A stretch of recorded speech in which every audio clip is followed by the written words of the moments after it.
traveling. It's something most of us think is cool and wish we did a lot more of, but instead we clock in at our jobs, set our desktop backgrounds to our dream vacation, and bank our PTO if we get it, hoping to, one day, get the chance to take a silly picture with a building that's falling over. While we may not ever get to explore as much of the world as we'd like, you know who does? Yeah, that's right. Call of Duty protagonists. Grabbing the classic recruiting slogan of join the military and see the world by the balls and twisting it up to 11, the average Call of Duty character does more globetrotting than Carmen Sandiego or even that one basketball team from Harlem. Modern Warfare 2 is perhaps the prime example. While the campaign somehow only occurs over the course of 5 days, players end up crisscrossing hemispheres and noob-tubing 4 continents, all for the sake of bigger set pieces and varied level design. We get behind the trigger fingers of 4 dudes, Alan, Roach, Ramirez, and Soap over the course of the campaign, and I want to know how far each of them traveled throughout the course of this game. So, we are going to treat this like a race and follow their progress throughout the campaign until we can fully determine a winner in this Modern Warfare marathon.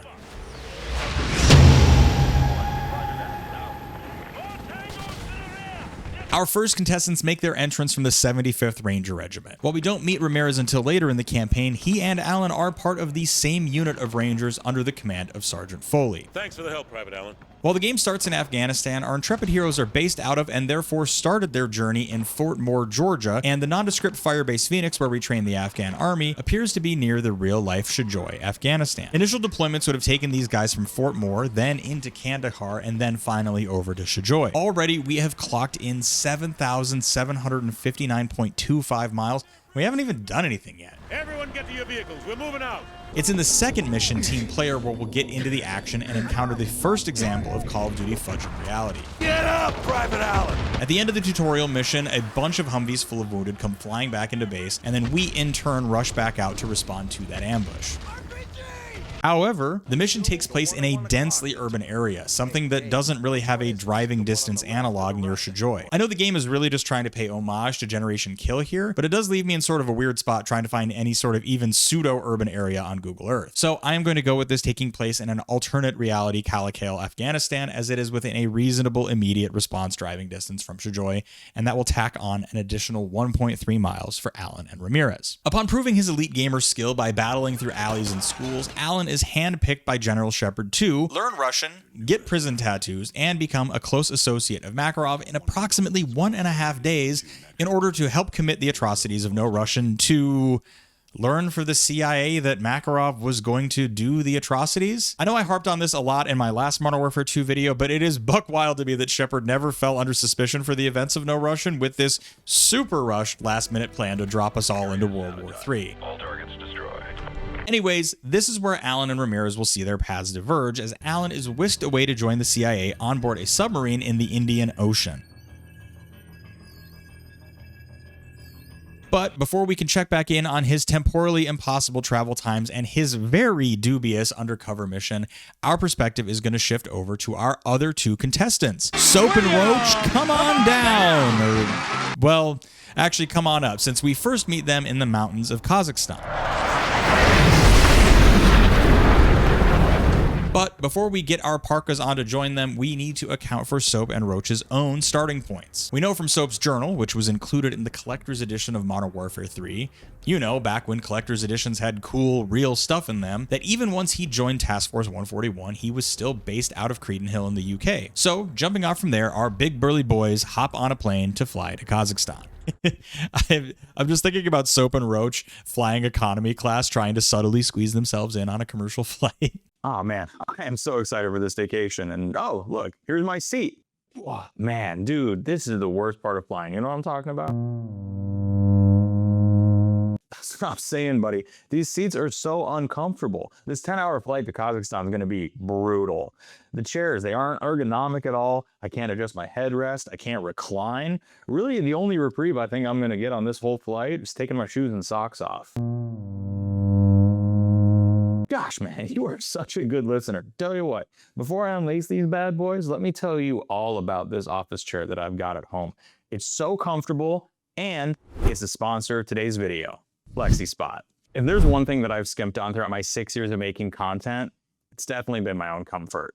I spent the first year and a half using an old wooden dining room chair, and the only upgrades that I've ever done for my seating have been used, well broken in grabs off a marketplace or from dumpsters behind closed offices. So when FlexiSpot reached out and offered to hook me up with their new C7 Max ergonomic office chair, I knew I was going to be upgrading my comfort a lot. As you may have noticed, I'm a YouTuber, but I also have a full-time day job in a quintessential desk job office, which means that I sit a lot. Whether it's to film these videos, write 27,000 emails, or edit what you're watching right now, I didn't realize how much I've been letting myself down and how much more comfortable I really could be. The C7 Max has an adjustable headrest that you can move while you're seated to get the ideal angle for your neck. The cushion has memory foam built in and it stays comfortable for up to 12 hours, which is ideal if you're locked in grinding for camos or you're just trying to get a video done. Something that's super important to me is that the armrests are really adjustable. I raise and lower my desk a lot depending on what I'm filming or writing, and I just generally fidget and like knowing that I have a chair that can offer good arm support as well. It's also well worth mentioning that you can purchase a configuration of most FlexiSpot chairs with a footrest, which is great if you're trying to kick back in game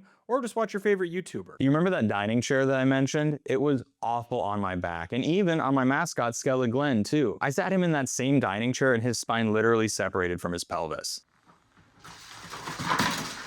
FlexiSpot C7 Max has both an adjustable backrest and combined lumbar and sacrum support, which has helped me so much in just passively correcting my gamer posture, and that's reduced my backaches. FlexiSpot is committed to helping people with a variety of requirements and budgets get into a more comfortable setup at their desk. They've got a 30-day return policy, so you can get a good risk-free trial run in on your chair, and they have an incredible 10-year warranty that provides a direct replacement for any damaged parts. Beyond the C7 Max chair that I'm using in my studio here, FlexiSpot has just launched a new model called the C7 Morpher, which is taking back and lumbar support to the next level. And if you're on a leaner budget, but you know that you need to upgrade your current seating arrangement, take a look at their C5 chair as well. It's got the same warranties and build quality, it's just got some more limited adjustment options. Of course, please be sure to use the link in the description below or in the little card up here and check out FlexiSpot's entire lineup. And also use code C730 at checkout to get $30 off and save even more on an already affordable lineup of chairs. Thank you so much to FlexiSpot for sponsoring this video. Now, let's rejoin Soap and Roach on their flight to Kazakhstan. Soap and Roach get from Credenhill to, presumably, Kazakhstan's international airport, which is a distance of 3,578.3 miles. But that's just the start of their journey, as when the mission opens up, they're already high up in the Tian Shan mountain range, infiltrating a Russian airbase, which, weirdly, is on the Kazakh-Chinese border according to the game's own satellite imagery. After yoinking the ACS module and blowing up an entire base with 20 pounds of C4, Soap and Roach both tactically acquire snowmobiles to race to the actual mission extraction point, which is 2,291 meters or 1.4 miles away. With another sick jump,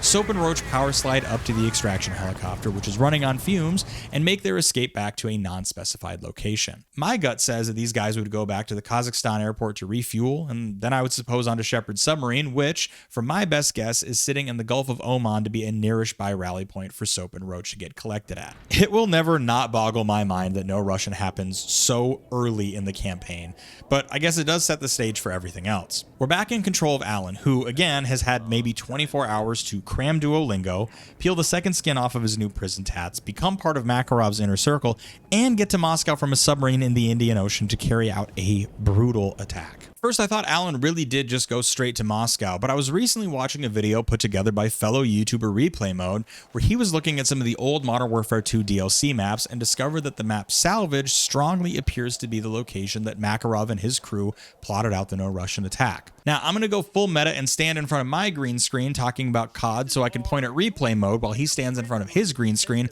also talking about COD. But truly, massive shout out to him and his channel. He's super funny, and he was also gracious enough to provide me his OG footage to use for this segment. And as a fellow Nostalgia Core channel, I just really like how he talks about the multiplayer side of Call of Duty.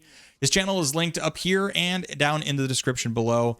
Great content. Please go watch him. After you're done watching me, of course. Anyways, Salvage is located, according to the wiki, 14 miles south-southeast of Petropavlovsk in Russia, which is just absurdly far away from Moscow. So, first, Alan clearly enters a Dragon Ball Z-style hyperbolic time chamber. So that's the hyperbolic time chamber, huh? Travels to the shack in Petropavlovsk, and then gets in good with Mackie and the boys, purchases a tailored suit, and then folds space and time Dune style to get over to Zakhaev International Airport, all by day 3 on the in-game clock to help carry out, or at least walking simulator through, a truly horrific act. Allen's journey ends with him getting dapped and clapped, bleeding out in the loading bay of the airport, being a catalyst for World War III, and putting his final few steps on our leaderboard with a grand total of 22,205.08 miles traveled.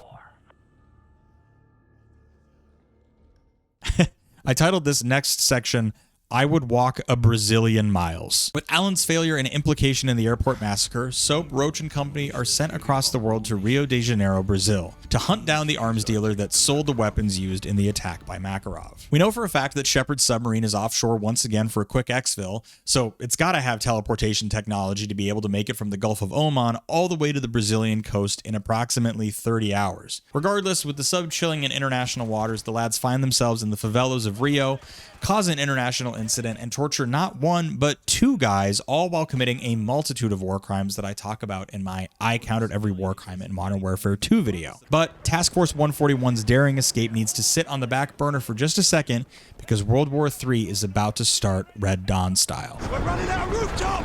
Just days after first being introduced to the 75th Ranger Regiment in Afghanistan, they're now suddenly back in northeastern Virginia, far from both Firebase Phoenix and their actual U.S. home base at Fort Moore. Regardless of how or why we're in Virginia, we first need to retrace our unit's steps from Shajoy to Kandahar Airport all the way to Dulles International Airport in the D.C. suburbs, and then to the nearest Army base in the area, which is at Joint Base Myer-Henderson Hall, which is accurately in northeastern Virginia and within spitting distance of Washington, D.C. itself, which will be very important very soon. When we regain control of Ramirez, the squad is in a nearby suburban neighborhood connecting to a shopping center. Funnily enough, the area depicted in game is actually based off almost one-to-one to a real location in Vancouver, Washington, but for the sake of staying grounded, I found a similar suburban commercial area with a view of the freeway overpass just a few miles from Myer-Henderson Hall, which at least gets close to what we're seeing in the mission. We defend the high-value target, watch an Applebee's get blown up in front of us, and connect with a convoy to reposition and defend a different chunk of the burbs.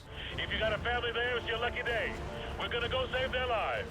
While the United States is getting its teeth kicked in, Soap, Roach, and the rest of the squad make a chaotic getaway through the Brazilian favela, jump onto a dangling ladder from a helicopter, and return to the submarine just off the coast to plan our revenge against Makarov. Where to, my friend? Just get into the sub. We'll turn our focus north again and rejoin Ramirez in a different area of suburban DC. This time we're in a wealthier neighborhood near a golf course. And that golf course ends up being a critical location as there is a ton of Russian anti-air shooting down evacuating civilian aircraft. We blow up the guns, stop a Russian from raiding a refrigerator, and then it is time to go back and check in with Soap and Roach to see what sort of miles they're putting into this race. Ramirez, get that briefcase. What's left of it. Suddenly, far from the tropical coasts and smell of sunscreen, the surface-to-air missile-covered oil rigs are located all the way out in the Bering Sea. I reverse-engineered their location as they're about 100 miles east of the location of the next mission, Gulag, which, in turn, is roughly 36 miles east of Petropavlovsk, which is the same general area where that salvage multiplayer map is located. The oil rig proves easy enough to clear out in order to continue the assault towards the aforementioned Gulag to rescue Captain Price. Good kill, good kill. We then yoink him out of the depths of the prison and decide that a crazy old man who has been tortured in a Russian prison for 5 years should probably get immediate access to firearms, explosives, military equipment, all without question. This belongs to you, sir. But let's go back and check in with our Rangers in the battle for Washington, D.C. before we worry about any of that more. Ramirez and his squad have become fully entrenched in the National Mall, which has in 24 hours become more akin to a World War I battlefield than a series of parks and memorials that it once was. We emerge from a bunker system underneath the ellipse and rejoin the fight to capture the Herbert Hoover building and eliminate a crew of Russian soldiers who are directing fire on the civilian evacuation at the Washington Monument. With that group eliminated, Ramirez boards a helicopter, carries out a flyby on more Russian positions at the World War II Memorial. The chopper then gets smacked with a rocket at the World War II Memorial and somehow ends up careening across the side of the U.S. Department of Justice building, which is a full mile from where we just had been at the World War II Memorial. Take this and stay down! The chopper crashes at the intersection by the Justice Department with a view straight down the street to the Capitol building. With a flash of light interrupting Ramirez's desperate last stand, let's take a moment and look at the current standings in this race. We are now at the halfway point in our race around the globe. Ramirez, despite going on and returning from a Middle Eastern deployment, is starting to trail behind the others as he's bogged down in the DC swamp. Allen's score is firmly set in stone, and Soap and Roach are still perfectly neck and neck as they've been joined at the hip for the entire course of this campaign. Let's check back in with our tandem bicycle racers. Soap and Roach are leapfrogging their way across the Russian coastline, moving to infiltrate a sub-base that is only about 12 miles from the salvage multiplayer map where Allen and Makarov laid the groundwork for the attack that kicked off everything else that's been going on. Roach gets to babysit the clearly mentally stable Price on a calm walk through the woods. Don't do anything stupid. Eventually entering the base itself, the team has the brilliant idea to let Captain Price on the nuclear missile-loaded sub alone, and he then immediately figures out how to fire a nuke off into the atmosphere just for shits and gigs because he thinks that nuking the sky over the United States East Coast is going to make things less bad. Or at least a different flavor of bad. Speaking of changing the situation, Price's space nuke gambit does end up at least helping Ramirez's squad survive their last stand, even if it's at the cost of seemingly every airborne vehicle on the East Coast. The squad is able to regroup, and they work their way through a number of city blocks under orders to regroup and join the fight at Whiskey Hotel. Ramirez eventually enters the Treasury building. The wiki says the Eisenhower building, but that routing is ass backwards from where you start an end each mission. And in the lower level discovers the actual presidential escape tunnel leading away from the White House. Obviously, Whiskey Hotel stands for White House, and the tunnel system leads to a new rough and ready trench system on the White House's front lawn. The entire US military presence left remaining is battling against the Russian occupiers. The White House is hardened to withstand an EMP blast, so it is the only building in the area to have both power and working communication systems. Ramirez and the Rangers rush to recapture the building as the Air Force is on their way to flatten the entire DC metro area unless they get confirmation that the city is under US control. Ramirez does a wide flank, entering the White House through the West Wing and then battles through the Oval Office and various wrecked parts of the building before clambering through debris to the roof to call off the series of airstrikes, both ending the US invasion and capping off the travel we can reasonably track for Ramirez with a total of 14,955 miles traveled. We got a countersign. Abort mission. It's here that Soap and Roach, our final participating contestants, finally leave the Petropavlovsk area and diverge from one another, splitting up like the Mystery Gang to cover more ground in the hunt for Makarov. Captain Price, request permission to take the safe house with Roach. Granted. Soap and I will take the boneyard in Afghanistan. Roach goes to raid a safe house on the Russian-Georgian border, which is another time-warping 4,879 miles away from where we last were 24 hours ago. Roach's action here stays very centralized around the main house until he and Ghost start trying to move to Exfil, only then to be betrayed by Shepard. Roach will end his journey bleeding out and burning to death in a shallow grave with 28,606.26 miles traveled.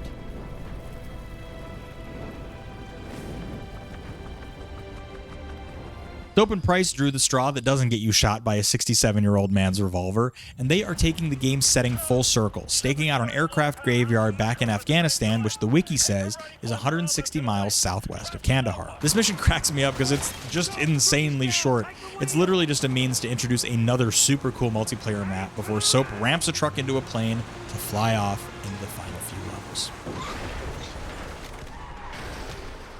Soap and Price are stripped of their rank and they set themselves on a mission of vengeance, with clues directly from Makarov on where Shepard's base is located. Site Hotel Bravo is where Shepard's private military shadow company is based. They are on the far eastern side of Afghanistan in the Hindu Kush Mountains. Soap and Price quietly infiltrate the base. Shepard eventually catches on and falls into a fleeing panic, causing him to destroy the base and kill many of his own men.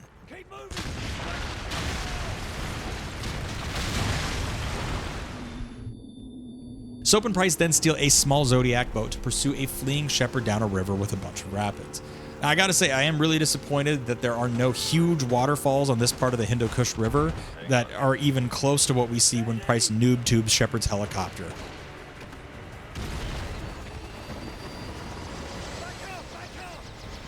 But I did find a close enough analog on the map that will be a good enough stand-in for when things crash down, leading to Soap 1v1ing the evil general on Rust. After a prolonged scuffle and an old man fight, Soap puts some cutlery into Shepard's face, and I think we can officially say that we have accounted for all of the travel that all the playable characters do in Modern Warfare 2. So, let's take a look at the leaderboard so that we can finally declare a winner. Now, Ramirez's run was fully bogged down in the second half by getting stuck protecting America or whatever in DC.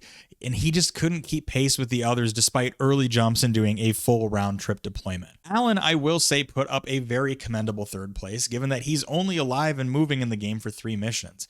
I think he certainly would have given Soap and Roach more trouble if he'd had more time to cram his Russian vocabulary. Soap and Roach were neck and neck for the majority of the campaign, but the 11th hour pivot to splitting up cost Roach both some mileage and his life. It looks like we can safely say that Soap was the clear front runner in this race. He's got a solid lead with no one standing a chance to make up that mile. Huh? What's that? Sorry, I'm getting word that my producers are telling me that there is actually one more playable character that we haven't factored in. Holy crap, that's right. It's the astronaut from the 45-second sequence in Second Son. Space, as you may or may not know, can be very far away. And you would think because of that, the International Space Station should also be very far away from Earth.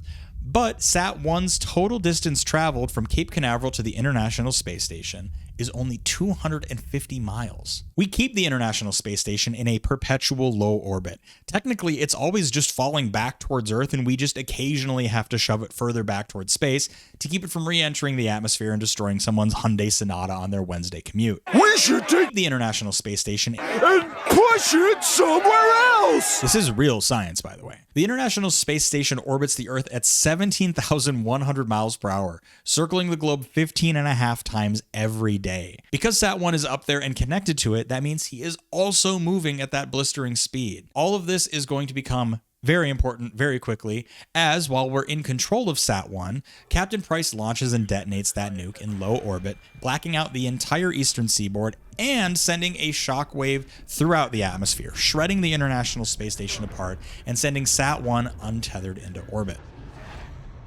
While the impact of the debris likely killed him outright, even if it didn't, these suits only have a few hours worth of oxygen in them. So, I certainly misspoke in my Counting Every War Crime in Modern Warfare 2 video when I said offhand that Sat-1 would starve to death. He'll be out of air long before caloric deficiency gets him. But regardless of his immediate fate, Sat-1 presents another unique challenge in that he has not technically reached his final resting place yet. Both Alan and Roach essentially stop traveling upon their deaths, and Soap and Ramirez both end their time in the games at fixed points. Sat-1 is still in Earth's orbit, whipping around the planet at 17,000 miles per hour and slowly getting pulled back into the atmosphere by the planet's gravity. I am fudging this math to an exceptional degree because 1, I'm a counting YouTuber, I'm not a math YouTuber. And 2, space math is even harder to figure out. I've played about 9 hours of Kerbal Space Program, and I don't think I've ever made it into space in a worthwhile or recoverable way. We know for a fact that the International Space Station would re-enter the atmosphere and burn up on re-entry after about 2 years. One astronaut obviously weighs much less than the International Space Station's 990,000 pounds, so that gravitational pull would probably work differently, but let's just say, for the sake of argument and my time, that Sat-1 maintains the same orbital decay as the International Space Station. 2 years, 15.5 revolutions around the Earth a day. Earth's circumference is 24,901 miles. That's 730 days, 11,315 revolutions, and 385,965.5 additional miles traveled before finally burning up on re-entry and being scattered to the winds. Sat-1, may he rest in many atomized pieces, is the clear winner as the playable character who has traveled the farthest in Call of Duty Modern Warfare 2. I would award prizes, but these are fictional characters, most of whom are dead, and they're in a 10-year-old remaster of a game that came out 20 years ago. I'm getting old. Well, there you have it, gang. Going into this, I had always figured that Modern Warfare 2 got a little goofy with how time and distance works, but I didn't think we would enter full-blown temporal paradox territory so quickly. I really hope that you all enjoyed the video. Personally, I've been having a lot of fun doing these spin-off videos in between the larger, more research-heavy war crime ones.